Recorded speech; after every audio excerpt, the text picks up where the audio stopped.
Group 1 యాస్పిరెంట్స్‌లో ఒక అపోహ ఉంది. ఇదేంటంటే ఇంగ్లీష్ మీడియం అభ్యర్థులే ఎక్కువగా పాస్ అవుతుంటారు అని చెప్పి. సో, ఈ అజంప్షన్ ఎందుకుంది? అంటే ఇందులో ఏమైనా నిజం ఉందా? So, there is no truth in this actually. It is only an assumption. Public service commission విషయంలో తెలుగు మీడియంకి, ఇంగ్లీష్ మీడియంకి తేడా లేదు. కానీ ఇంగ్లీష్ మీడియం వాళ్ళు సెలెక్ట్ అవ్వడానికి కారణం ఏంటి? అంటే ఈ అజంప్షన్స్ రావడానికి రీజన్ ఏంటి అంటే, ఈ ఇంగ్లీష్ మీడియం యాస్పిరెంట్స్ ఎక్కువ మంది సివిల్స్ యాస్పిరెంట్స్. సో, వీళ్ళు రెగ్యులర్‌గా డైలీ బేసిస్‌లో ఎంసీక్యూస్ ప్రాక్టీస్ చేస్తుంటారు. కాబట్టి ప్రిలిమ్స్ అయిపోతుంది ఈజీగా. Writing practice is a part of there routine. రొటీన్‌గా చేసే పనిగానే ఈ రైటింగ్ ప్రాక్టీస్ అనేది ఉంటుంది. అంటే మెయిన్స్ కూడా క్లియర్ అయిపోతుంది. సో, వీళ్ళు ఇదంతా ఏంటంటే ఫ్యాకల్టీ ఏం చెప్తారో అది జస్ట్ ఫాలో అవుతారంతే.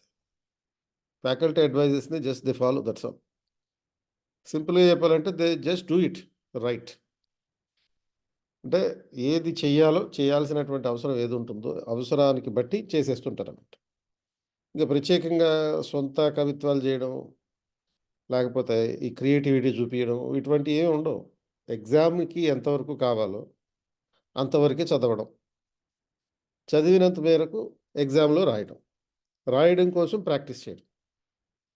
మరి ఇలా చేస్తే ఎవరైనా ఖచ్చితంగా పాస్ అవ్వాల్సిందే ఇంగ్లీష్ మీడియం వాళ్ళు. అందుకనే కాకపోతే మీరు అబ్జర్వ్ చేయండి 40% కన్నా ఎక్కువ ఇంగ్లీష్ మీడియం రిజల్ట్స్ రావు మీకు గ్రూప్ 1లో ఎప్పుడైనా సరే. కానీ దా కొంచెం ప్రాక్టీస్ చేస్తే మాత్రం ఇంగ్లీష్ మీడియం అభ్యర్థులు ఖచ్చితంగా పాస్ అవుతారు. సో, ఈ నేపథ్యంలో ఇంగ్లీష్ మీడియం ఎక్స్‌క్లూజివ్‌గా ఒక ఇంట్రడక్షన్ క్లాస్ పెడుతున్నాం. అసలు ఎలా ప్రిపేర్ అవ్వాలి? ఇంగ్లీష్ మీడియం అభ్యర్థులు ఎలా ప్రిపేర్ అవ్వాలి? ఆన్సర్ రైటింగ్ ఎలా ప్రాక్టీస్ చేయాలి? డేట్ అండ్ టైమ్ దీనికి సంబంధించి 18థ్ ఫిబ్రవరి 2024 10 ఏఎంకి. So, offline class room Vikas books building second floor Ashok Nagar Hyderabad. ఆన్‌లైన్‌లోనేమో జూమ్‌లో ద్వారా మీకు ఇది అందుబాటులో ఉంటుంది. సో, మీకు ఈ జూమ్‌కి సంబంధించిన లింక్ కావాలి అంటే ఇక్కడ ఉన్నటువంటి క్రింద డిస్క్రిప్షన్‌లో ఉన్నటువంటి లింక్‌ని క్లిక్ చేయండి.